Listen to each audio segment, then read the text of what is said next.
The letter was discovered on a rainy afternoon in a quiet town in Vermont, tucked inside a rusted metal toolbox in the attic of a white wooden farmhouse that had not been touched in years. When the envelope slipped out and landed on the dusty floorboards, no one in that house imagined that a few faded pages would shake the foundation of an entire family.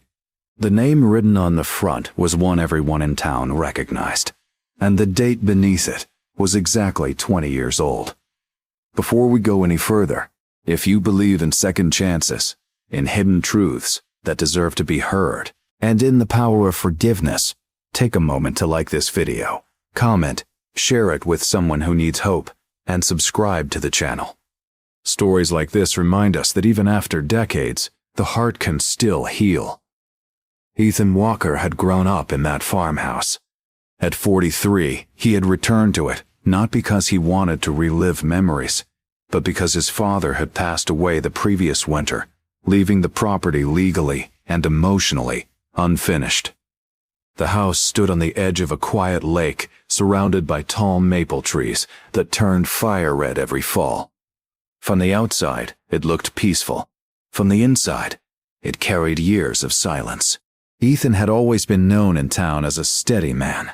He ran a small auto repair shop on Main Street in Montpelier, worked long hours, and rarely spoke about his past. People respected him because he never complained. But what they didn't see was the quiet weight he carried every day, the weight of losing his mother when he was just 23, and the complicated relationship he had with his father, Richard Walker, ever since. His mother, Margaret Walker, had been the warm center of their home. She baked apple pies for neighbors, volunteered at the local church, and never let Ethan leave the house without reminding him to drive safe. When she was diagnosed with ovarian cancer, the news hit like a winter storm that refused to pass. Ethan had just finished community college and was trying to expand his skills at the repair shop. He told himself he would earn more money, take care of hospital bills, be strong for his parents. But cancer does not wait for financial plans or emotional readiness. Margaret's illness progressed quickly. Ethan spent nights in hospital chairs, pretending not to notice how thin her hands were becoming.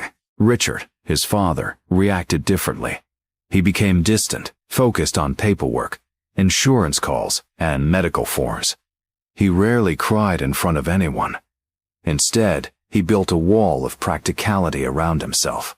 When Margaret passed away on a cold February morning, Ethan felt as if the oxygen had been removed from the world.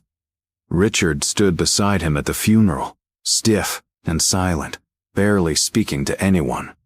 In the months that followed, the house changed. The kitchen no longer smelled like cinnamon. The living room felt colder. Ethan tried to talk about his mother, but Richard would shut the conversation down. He insisted that life had to move forward. He told Ethan to focus on work, to stop dwelling on what couldn't be changed. Slowly, father and son stopped sharing anything beyond basic words. Then, about 6 months after Margaret's death, a lawyer from Burlington came to their house. Ethan remembered the man clearly. The polished shoes, the leather briefcase, the careful tone. The lawyer mentioned a document Margaret had prepared before she passed away. He mentioned a sealed letter and specific instructions regarding when it should be delivered. Richard's face hardened instantly. He dismissed the lawyer and later told Ethan that there was nothing important, just old financial paperwork that had already been handled. Ethan didn't believe him completely, but grief made him tired. He didn't fight. Instead, he poured himself into work. Years passed. He never finished his business degree. He stayed in Montpelier, expanded the repair shop slowly, and avoided serious relationships. Whenever things started to feel stable, a quiet fear crept in. Fear that happiness would vanish again without warning. Richard grew older and more withdrawn. The farmhouse became a place of routine rather than warmth. They lived under the same roof, but rarely spoke about anything meaningful. When Richard died of a heart attack 20 years after Margaret's passing, Ethan felt a confusing mix of sorrow and unfinished anger.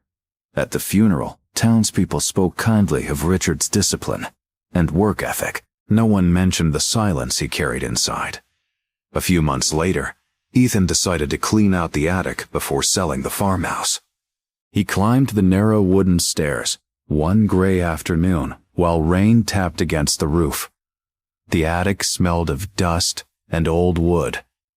Boxes were stacked against the walls, holiday decorations, old tools, faded photo albums.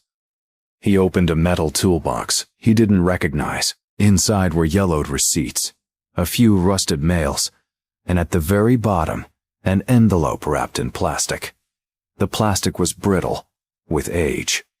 When he peeled it back, his heart nearly stopped. The handwriting on the envelope was unmistakable. To my son, Ethan Walker. To be opened by him personally. Below it was a date written 20 years earlier. Ethan's hands trembled as he sat down on the attic floor. For a long moment, he just stared at his name. He felt like he was 23. Again, standing beside a hospital bed, wishing for more time. He carried the letter downstairs and sat at the kitchen table, where his mother used to drink her morning coffee. The rain outside grew heavier, as if the world understood the gravity of what was about to unfold. When he finally opened the envelope, 2 neatly folded pages slid out. Margaret's words were calm, steady, and filled with the same warmth he remembered. She wrote about the day she learned her illness was terminal. She wrote that her greatest fear wasn't dying. It was leaving Ethan without the truth. She said there were things she had kept hidden to protect him, and to protect the fragile balance of their family. Then came the sentence that made Ethan's vision blur. She wrote that Richard Walker was not his biological father. Before marrying Richard, Margaret had been engaged to a young firefighter named Daniel Hayes from a neighboring town. Daniel had died in a warehouse fire just weeks before their wedding. Margaret later discovered she was pregnant. In a small New England town where reputations mattered deeply, the situation became complicated. Her parents urged her to marry quickly. Richard, a longtime friend of the family, agreed to marry her on one condition: that Daniel's name would never be mentioned again and that the child would be raised as his own. Margaret wrote that she agreed because she wanted stability for her unborn son. She believed love could grow over time. And in some ways, it did. Richard provided a home, security, and structure, but she admitted that part of him always resented this silent reminder of another man's legacy. Ethan felt his chest tighten as he continued reading. Margaret explained that she had opened a college savings account for him, using money from a small life insurance policy Daniel had left behind. She wrote that the account details were included with the lawyer in Burlington and that it was meant to ensure Ethan could pursue any dream without financial fear. She confessed that she had asked the lawyer to deliver the letter directly to Ethan after her passing, but she feared Richard might try to prevent it. She begged Ethan not to hate Richard. She described Richard as a man who struggled with pride and insecurity, a man who chose silence instead of vulnerability. She admitted her own mistake, allowing secrecy to stretch for decades. Near the end, Margaret wrote something that shattered Ethan completely. She told him that his life was never meant to be shaped by guilt or confusion. She said he carried Daniel's courage and Richard's discipline, and that he deserved to build a future without fear of abandonment. She reminded him that truth does not destroy love, it refines it. Ethan wept openly at the kitchen table. 20 years of confusion, distance, and unanswered questions poured out of him. The anger he had carried toward Richard shifted into something more complicated. Richard had chosen to raise him. He had attended school events, taught him how to change engine oil, paid for baseball uniforms, but he had also chosen silence over honesty.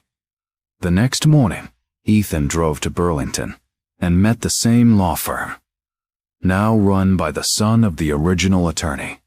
The records were still there. The savings account had grown significantly over 2 decades. There were also documents proving that Margaret had purchased a small lakeside parcel of land in Ethan's name, intended for his future home.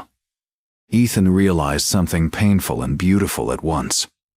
His mother had planned for his independence, even while facing death. Over the following months, Ethan made decisions he had postponed for years. He reduced his hours at the repair shop and enrolled in business courses at the University of Vermont to finally complete his degree.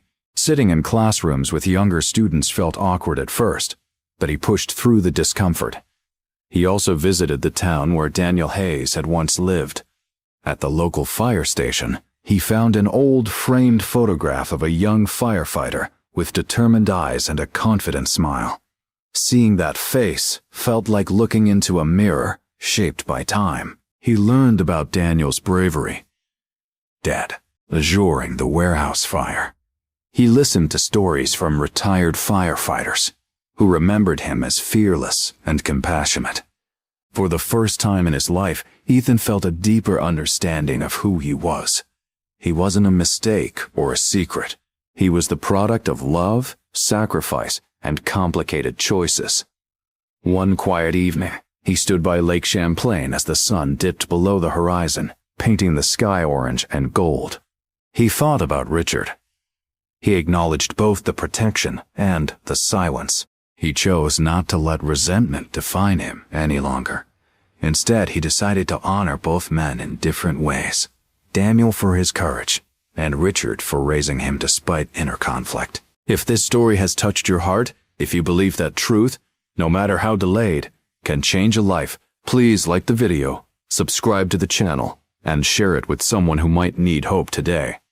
And before the story fully ends, leave a comment telling us what you would say if you found a letter from someone you lost 20 years ago. Ethan eventually used the lakeside parcel his mother had purchased to build a small home of his own. It wasn't extravagant, but it was filled with light. He kept Margaret's letter in a wooden box by his bedside. Sometimes he reread it, not with sorrow, but with gratitude. The letter found after 20 years had shocked everyone who heard the story. But for Ethan, it did more than shock. It freed him from a life built on half-truths. It gave him permission to forgive. It gave him courage to begin again. And in the quiet mornings by the lake, as sunlight reflected across the water, Ethan finally felt what his mother had wanted for him all along, a life no longer defined by secrecy, but by truth, strength, and the enduring power of love.